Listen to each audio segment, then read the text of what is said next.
અમરેલી જિલ્લા વિધાનસભાના નિયામક તરીકે ફરજ બજાવનારા ગિરીશ ભીમાણી સામે આજે એનએસયુઆઈ દ્વારા ઉગ્ર વિરોધ પ્રદર્શન કરવામાં આવ્યું છે। ગુજરાત પ્રદેશ એનએસયુઆઈની ટીમે ગિરીશ ભીમાણીનું મોં કાળું કરી પ્રતિકાત્મક વિરોધ વ્યક્ત કર્યો હતો।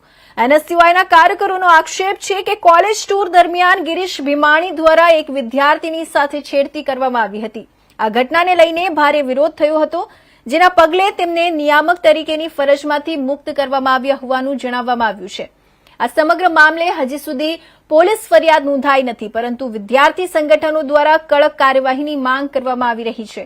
એનએસયુઆઈએ રાજકોટમાં ગિરીશ ભીમાણી વિરુદ્ધ ઉગ્ર સૂત્રોચ્ચાર કર્યા હતા, તેમજ તેમનું પૂતળું દહન કરીને વિરોધ પ્રદર્શન કર્યું હતું।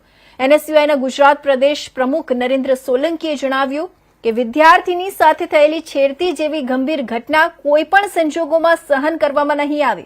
દોષિત સામે કડક કાર્યવાહી થવી જોઈએ।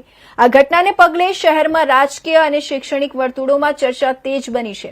હવે પોલીસ ફરિયાદ થાય છે કે નહીં અને આગળ શું કાર્યવાહી થાય છે તેની ઉપર સૌની નજર ટકી છે। શિક્ષણ જગતને કલંકિત કરે એવી ઘટના 2 દિવસ પહેલા અમરેલીથી સામે આવે છે।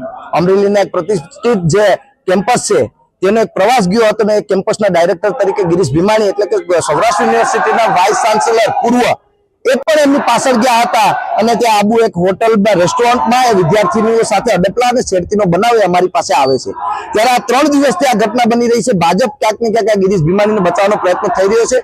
બેટી બચાવો બેટી પઢાઓની વાત કરતી આ ભારતીય જનતા પાર્ટીની સરકાર હાલ જે આ ગિરીશ ભીમાણી છે સૌરાષ્ટ્ર યુનિવર્સિટીનો પૂર્વ વાઇસ ચાન્સેલર એને બચાવ પડી છે, ત્યારે એનએસયુઆઈ એક સરકારને પણ કહેવા માંગે છે કે જેટલો બચાવ એટલો બચાવી લીધો। એનએસયુઆઈ આ વિદ્યાર્થીઓ માટે લડાઈ લડશે અને જ્યાં સુધી આ ગિરીશ ભીમાણીને જેલના સળિયાની પાછળ નહીં ધકેલવામાં આવે ત્યાં સુધી એનએસયુઆઈ।